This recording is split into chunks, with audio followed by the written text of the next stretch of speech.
Bismillahirrahmanirrahim. Assalamualaikum warahmatullahi wabarakatuh. Apa kabar teman-teman semuanya? Mudah-mudahan dalam keadaan sehat selalu. Bertemu kembali dengan saya. Pada kesempatan kali ini saya akan memberikan materi pendahuluan dalam mata kuliah pengantar manajemen. Nah, kita ulas sedikit. Seringkali kita melihat ada seseorang yang mampu menyelesaikan pekerjaan dengan baik. Nah, pengertian baik di sini artinya tujuan orang tersebut tercapai sesuai apa yang diharapkan. Nah, baik itu pekerjaan yang sederhana yang hanya melibatkan individu tersebut ataupun pekerjaan yang lebih rumit, artinya ada kerja tim atau orang lain yang juga ikut dalam proyek tersebut.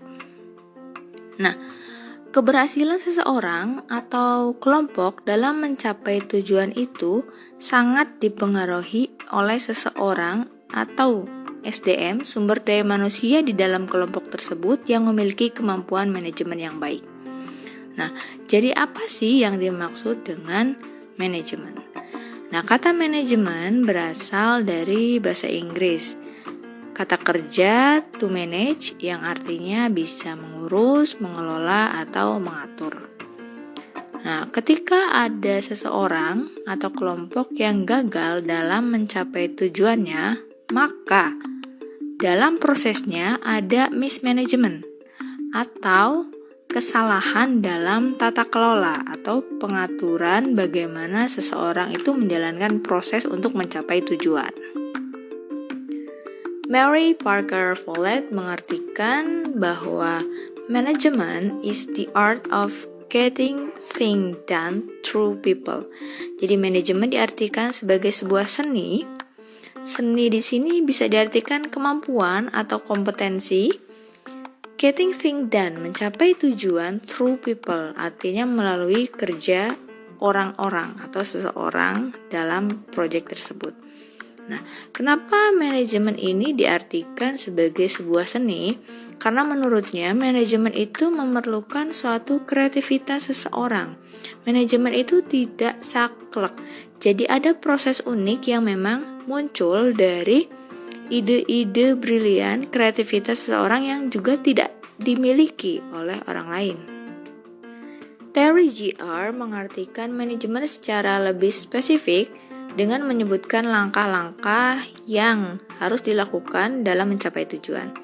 Jadi menurut Terry, manajemen adalah serangkaian proses unik yang meliputi perencanaan, pengorganisasian, pengarahan, dan pengendalian, yang mana proses tersebut digunakan untuk menetapkan dan mencapai tujuan melalui pemanfaatan sumber daya yang dimiliki. Jadi segala sumber daya yang dimiliki oleh kelompok tersebut bukan hanya dari sumber daya manusia, bisa jadi sumber daya lain yang memang mendukung kerja kelompok tersebut. Dari pengertian-pengertian tadi ada dua kata kunci. Pertama ada seni atau kemampuan seseorang, dan yang kedua adalah proses. Jadi manajemen itu melibatkan kemampuan seseorang untuk menjalani proses rangkaian langkah-langkah dengan baik dalam mencapai tujuan.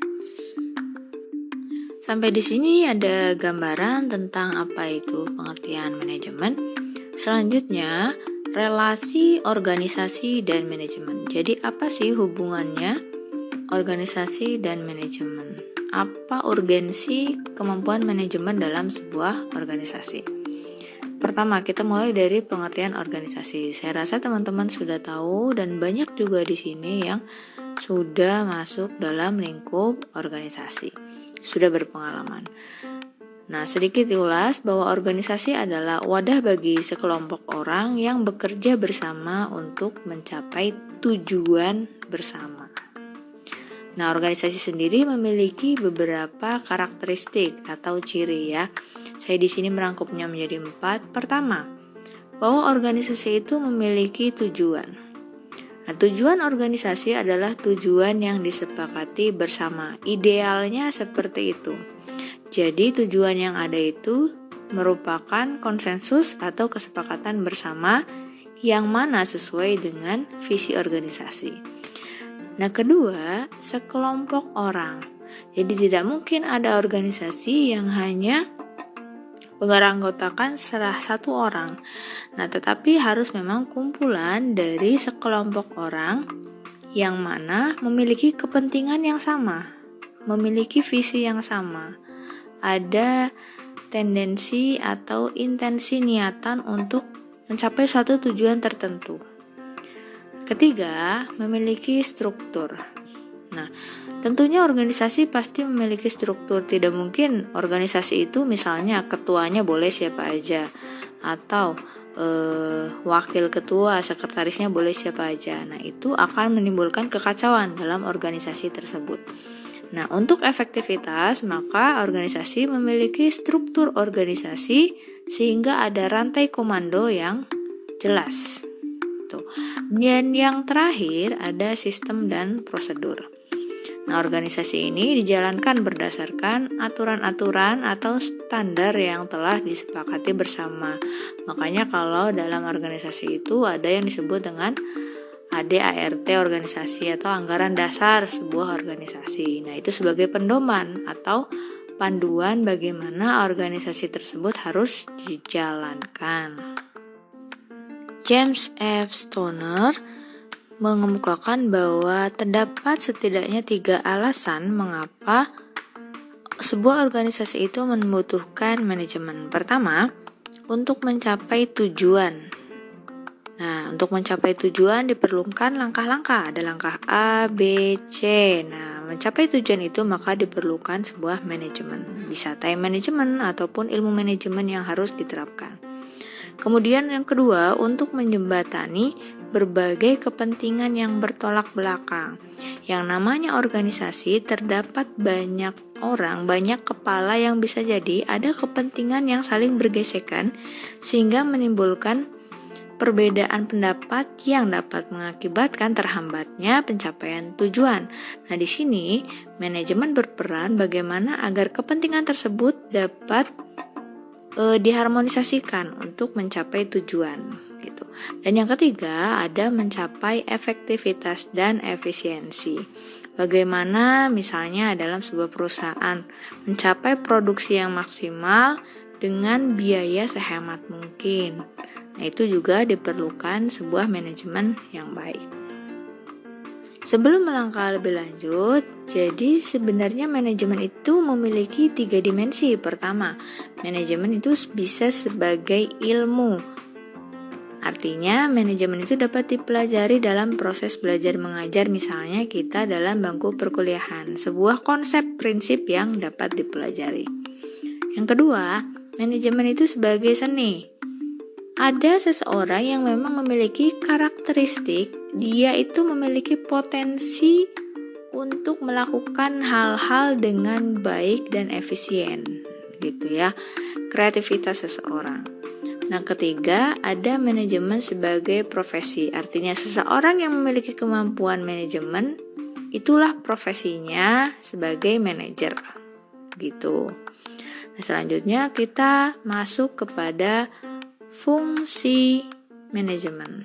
Fungsi manajemen itu di dalamnya terdapat proses atau rangkaian dalam mencapai tujuan. Yang pertama ada perencanaan, kemudian pengorganisasian, pengarahan, dan pengendalian. Ada juga pakar lain yang menyebutkan 5 dengan memisahkan antara pengendalian dan pengawasan. Nah, di sini saya rangkum menjadi 4 saja. Pengawasan itu sudah masuk ke dalam pengendalian. Masing-masing pengertian dari fungsi manajemen mulai dari perencanaan sampai dengan pengendalian nanti akan dijelaskan oleh teman-teman lebih rinci setiap pertemuannya pada saat tugas kelompok. Nah, intinya setiap fungsi manajemen ini harus terintegrasi dengan baik. Setiap fungsinya harus dijalankan dengan manajemen yang tepat. Satu fungsi dengan manajemen yang kurang baik, dengan kualitas yang kurang baik dapat mempengaruhi tidak tercapainya tujuan sesuai dengan apa yang diharapkan. Sekarang tentang tingkatan manajemen. Ada 3, yang pertama ada top management. top manajemen ini diduduki oleh orang-orang yang bertanggung jawab secara keseluruhan terhadap suatu kondisi atau keadaan perusahaan, organisasi, atau lembaga. Nah, tugasnya top manajemen ini menetapkan tujuan strategi, misalnya yang berkaitan dengan kebijakan kesejahteraan karyawan. Nah, orang-orang yang duduk di top manajemen ini contohnya misalnya direktur, komisaris, atau dalam sebuah lembaga ada ketua, ada dewan penasehat. Nah, kemudian ada middle management. Middle management ini tugasnya menjalankan kebijakan yang tadi dibuat oleh top management. Nah, tetapi dengan implementasi rencana-rencana yang lebih rinci daripada kebijakan yang masih umum tadi. Nah, di sini ada para manajer yang duduk, misalnya manajer pemasaran, bagaimana strategi pemasaran yang baik. Nah, yang terakhir ada lower management. Lower management ini sekelompok orang yang bertanggung jawab pada unit tertentu saja, misalnya orang yang hanya duduk untuk mengurusi bagaimana komplain konsumen atau pelanggan saja. Nah, jadi hanya ada pada unit tertentu yang memang pekerjaannya itu dapat diselesaikan dalam jangka pendek gitu. Ada time yang memang tidak memerlukan waktu yang banyak untuk tujuan yang besar gitu, karena hanya unit tertentu saja. Itu tadi tingkatan manajemen. Nah, selanjutnya ada keterampilan manajemen. Jadi manajemen itu di dalamnya ada keterampilan yang memang harus dikuasai. Adapun tergantung kepada siapa atau di mana kedudukan orang tersebut. Nah, ada conceptual skill, human skill, dan technical skill. Conceptual skill itu kemampuannya terintegrasi untuk berbagai tujuan dan permasalahan secara komprehensif. Jadi dia memang memiliki pengalaman yang banyak untuk menyelesaikan sebuah masalah. Jadi dia solutif. Nah, kemampuannya itu menjabarkan permasalahan. Nah, ditemukan dengan adanya hubungan sebab akibat atau hubungan dan efek yang ditimbulkan dari setiap masalah. Jadi memang orang yang berada di conceptual skill ini memiliki tanggung jawab yang lebih besar. Kemudian ada human skill. Human skill ini lebih kepada kemampuan berinteraksi dengan sesama pekerja misalnya. Intinya dengan individu lainnya gitu. Hubungan secara interpersonal intinya. Nah, kemampuan ini dapat memahami kondisi psikologis yang memang mendukung atau menghambat pencapaian tujuan. Dan terakhir ada technical skill. Nah, kemampuan dengan keahlian khusus tertentu. Nah, ini biasanya hanya untuk unit tertentu tadi, untuk lower management. Nah, sebenarnya setiap bagian dari tingkat manajemen ini butuh keterampilan manajemen, cuma porsinya ini berbeda-beda. Nah, untuk top manajemen yang paling dibutuhkan itu konseptual dan human. Technical tidak terlalu signifikan. Kemudian middle management yang sangat dibutuhkan itu human skill-nya. Dan terakhir untuk lower management yang paling dibutuhkan adalah technical skill. Nah, itu kemudian untuk terakhir saya akan sampaikan tentang peran manajer. Ada 3 peran utama seorang manajer. Yang pertama ada interpersonal, kemudian informasional, dan pengambil keputusan. Dalam peran interpersonal, manajer ini mencerminkan bagaimana berhubungan dengan orang lain. Jadi manajer itu merupakan simbol, oh manajernya ini baik, oh berarti perusahaannya baik. Jadi bisa sebagai simbol perusahaan. Kemudian sebagai pemimpin juga, karena dilihat dia memiliki kewenangan untuk mengatur tingkatan yang lebih bawah, artinya lower management. Kemudian sebagai penghubung antara misalnya satu perusahaan dengan perusahaan yang lain. Yang kedua, peran informasional ini mencerminkan sebagai manajer yang dapat menukar, transfer, atau memproses informasi yang didapatkan baik ke internal perusahaan atau eksternal perusahaan dengan di luar perusahaan tersebut. Nah, bisa sebagai pengawas dari informasi tersebut, penyebar informasi, dan juru bicara. Bagaimana dia bernegosiasi dengan perusahaan yang lainnya. Dan terakhir ada pengambil keputusan. Nah, pengambil keputusan ini mencerminkan bagaimana manajer ini memanfaatkan informasi yang diserap, kemudian diambillah sebuah keputusan.